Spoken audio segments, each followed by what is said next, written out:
Hi, everyone. I'm Greg Basich, Associate Director in the Automotive Group at Counterpoint Research, and I'm here at CES 2026. I'm here with Patryk Fournier, Global Product Marketing Manager with QNX.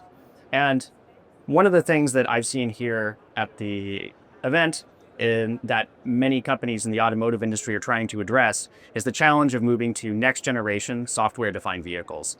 There are many issues involving developing software, integrating software, and testing and validating it. So QNX has worked with another company called Vector, and they have developed a solution called Alloy Kore, which is designed to address some of these challenges. But before we get into the solution itself, Patryk, would you like to talk about some of the major issues, as far as you see, in the automotive industry in terms of developing next generation software-defined vehicles? Yeah, absolutely. What we see right now is the industry is dealing with really complex software integration. There's so much software now that makes up the software-defined vehicle that it's really difficult to integrate it and make sure that it properly works together. A lot of time is spent in that stitching together, verifying, validating to make sure that it works properly. And the downfall of that challenge right now is we're seeing that automotive OEMs are struggling with making it to market in time, reaching those starter production deadlines, allocating time on things that we consider sort of non-differentiating features rather than high-level differentiating features at a vehicle application layer. So I think that there's a lot of challenges here that we can overcome with Alloy Kore.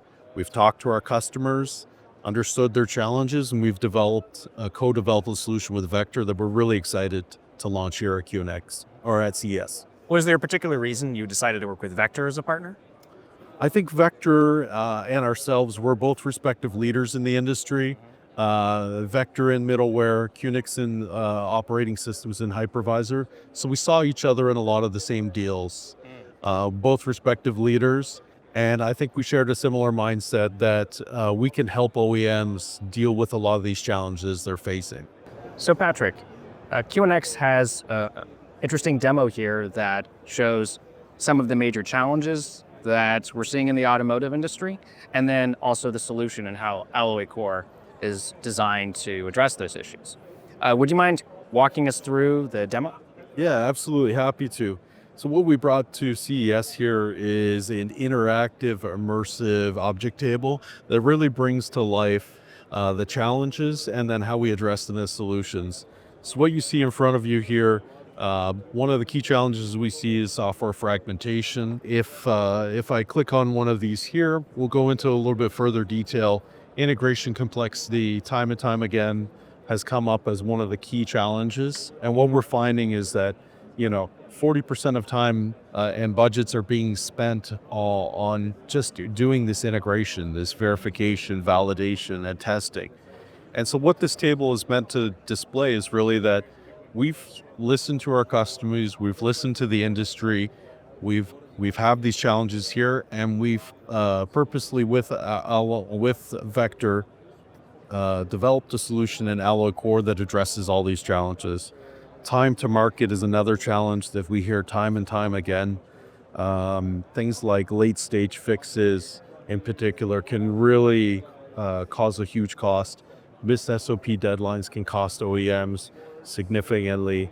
And I think with the co-developed solution with Vector, we can really start them from a validated baseline with best of breed solutions that avoids sort of that unknown of how is this going to work together and will it work.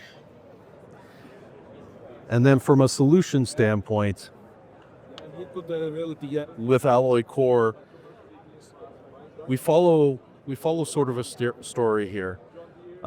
We have ECUs right now are very disparate and siloed and fragmented projects.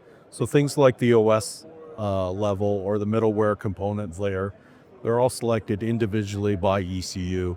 There's not a lot of scalability. There's not a lot of reuse.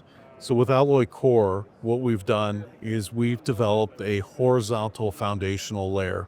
We are not taking over the automotive software stack, but we are underpinning it with a pre-integrated and pre-certified foundation. This frees up OEMs to focus on the vehicle application layer, a layer that offers more differentiation for consumers and allows us to address the challenges that they're feeling at a foundational layer. The benefits of it are numerous. With a tight integration with Vector, we co-developed this product. We like to say that we've engineered this for integration. And with that comes benefits like optimized performance. We're already seeing tremendous gains with that. There's program scalability across ECUs. The whole solution is pre-integrated and certified, and it can really help OEMs accelerate their time to market and avoid some of those unknown challenges that are currently holding them back. So Patryk, the automotive software ecosystem is very large and complex. And although you're working with Vector and you guys have worked closely together to develop this platform, are there opportunities to bring in other companies as well? Yeah, absolutely. I think what we've seen is that it requires an ecosystem to really solve these challenges. These are complex challenges. Software-defined vehicles have hundreds of millions of lines of code, and so it's going to take that. So I think with QNX and Vector co-developing it, I think that's the start, a starting point. But I think we've always envisioned this to be an open ecosystem where we look to add on more. Okay, great. All right, thanks so much for covering this, and I hope you have a great rest of CES. Thank you. You too. Thanks, Patryk.